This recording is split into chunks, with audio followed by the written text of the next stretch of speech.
you to our witnesses here today.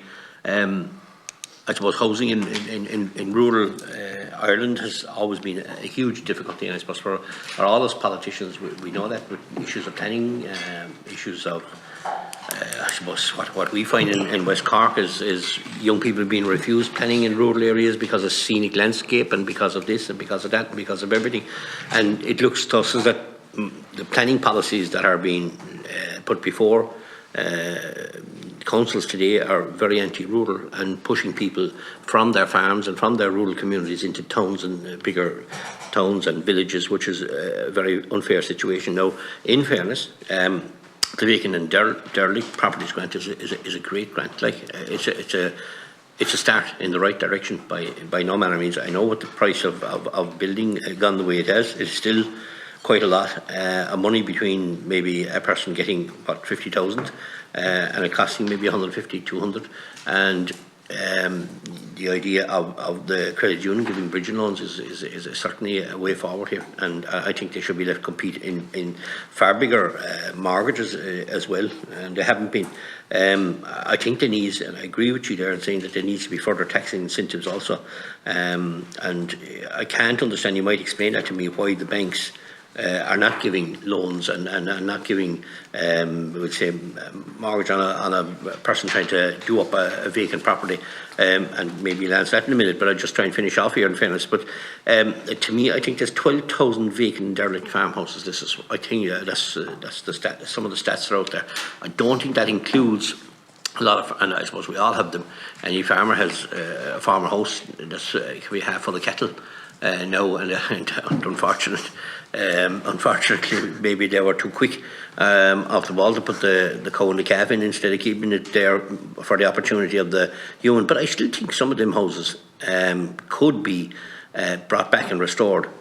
You know, they might have part of a roof gone off, or they might have, you know, a lot of inside damage, but they certainly could be restored. And you know, we've got to look at housing from every angle. And as I said earlier on, there is people finding it almost impossible, pulling the hair out of their head in my community, and I presume it's the same everywhere else. Young people, farming communities, rural communities, trying to get planning permission. I had one lady, and I've said it so many times, and they spent €10,000 trying to get planning permission. And the father came to me when she failed to get planning, and I said, "You should have come to me a month ago." And he said, after spending 10,000, we didn't think we'd done everything to perfection, the way everybody wanted us to. Every report, imagine €10,000 to be refused. So you can that tells you what's being pitted up against the young people of rural Ireland in getting planning. We brought forward a motion last week in the Dáil, the Rural Independents, just in relation to easing the restrictions on planning. Number one, not dismantling them, but easing them. That's what we said, and we've also said that they've got to look at timber log housing. You know, some people have seen it quite successfully at home in the farm. They might get married first, they might move into a timber logged house and move on from there when they get their few bob put together. That's an area that we seem to have disencouraged here, and I just hope that maybe there could be a mind change in that. So there is the Help to Buy scheme. I think that should also, and you might have some thoughts on that too, that should also include renovation or purchase of a derelict property. That should also be inclusive here. And as I said, maybe can you give us more ideas as to what's the bank's thinking of maybe not participating in this so far?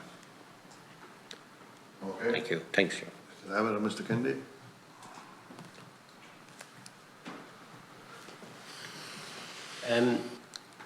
Do you want to ask a question? Yeah, that's what I did. I said that the Help to Buy scheme, as far as I know, it doesn't include the renovation or purchase of derelict properties, and also the banks are not participating in loans for people that want a derelict property done up. And why is that the case? Well, we've been looking for the past 6 years to get the Help to Buy scheme extended to second-hand homes, which would include vacant homes.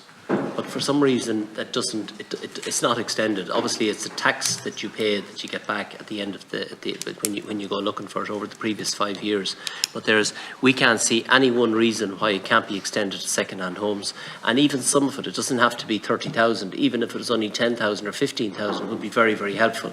So we would support that 100%, and we have been looking for this in our previous 6 budget submissions, but it hasn't taken place as of yet. Whether it will or not, I don't know, but it would be obviously a great idea, and I'm delighted, Deputy, that you actually think that that would be a good idea. It would be very good from our point of view as well. And the banks, are they participating in this?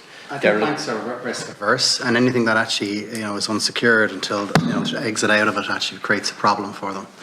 We're not bankers, and we can't kind of get into their shoes, but I don't think that it's the first thing that they wake up and think about in the morning when they're considering where that they're going to lend money to. So I think it's a deeper question of how you can incentivise them to do that, okay, or force them. Okay, thank you.